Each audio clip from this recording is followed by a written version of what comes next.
હાલો તો જો ભાઈ આ લગ્નગાળામાં અમે ઉતારતા ખાવાનું જે વધે એ વેસ્ટ ન જાય ને એ હાટું કોઈ જરૂરિયાતમંદ લોકો હોય એના હાટું ઉગાડી દઈએ એ કામ અમારો કેશુભાઈ આ મેન કરે બરોબર. તો બે શબ્દ જો કામ થઈએ જો ભાઈ આપણે લગ્નગાળામાં આપણું રહોળું આપણે 1000 માણા કે 900 માણા કે 800 માણાનું કરેલું હોય તો જે તે વખતે લગ્નગાળો બધે ભેગો હોય લગ્નગાળો ભેગો હોય તો આપણે માણસો ઓછા થાય અને માલ વધે તો આપણે ફેંકી દેતા હોય છે. તો અમે 5-8 10 યુવાનો એવું નક્કી કર્યું ગામની અંદર કે આ લગ્ન છે એ હોળ સંસ્કારમાંનો એક સંસ્કાર છે લગ્ન સંસ્કાર.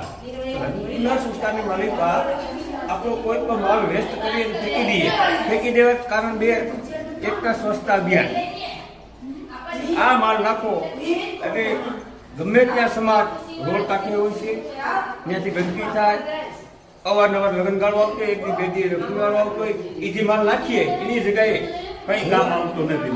આ માલ કોઈ કામ નથી તો વેસ્ટ જાય એ વેસ્ટ ન જાય તો એને બેસ્ટ કરીએ અને જરૂરિયાતમંદ સુધી પૂગે એના માટે બધા ગામના યુવાનોનું એક આહ્વાન કરવું જોઈએ બરોબર. તમે જો આ શરૂઆત કરજો 2-5 છોકરા ખાલી શરૂઆત કરી હોય ને પછી આગળ બધું વેચીએ બરોબર. જો આ લોટનું પકડ્યું બાંધી ત્યાર પડ્યું હતું એ આગળ ફેંકે દે ફેંક્યું હોય તો અમે આ તળાવે નાખ્યા ભજીયાનું બાજકું જો ભરી લીધું તો એ 15 કે 20 માણસ ખાય તો કેટલું એનું પેટ ભરાશે. બીજું એક મિત્રો ખાસ આહ્વાન ગામો ગામ એવા 5 યુવાનો તો હોય જ સેવાભાવી કે જે સેવા કરવા માટે તત્પર હોય તો આવા યુવાનોને આહ્વાન કરું કે આ જે માલ આપણે વેસ્ટ અને બગાડ કરી નાખી દઈએ એના કરતાં જ્યાં જ્યાં જરૂરિયાતમંદ છે ત્યાં આપણે આ માલ પુગાડીએ.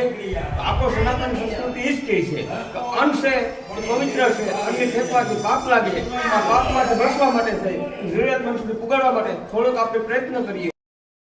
ને ભાઈ જો આ વિડીયો કેશુભાઈ કીધું ને બધું એકદમ બરોબર છે એટલે તમે આ વિડીયોને વધારે શેર કરો જેથી બીજા લોકોને આનાથી ઓલું મળે અને આવું કામ કરે તો બીજા 5 જણાને પેટ ભરાય. એક દી તો આપણે તાને નાખી જ દેવાનું છે એટલે તમે આ કામ કરજો. આ વિડીયોને વધુ શેર કરજો.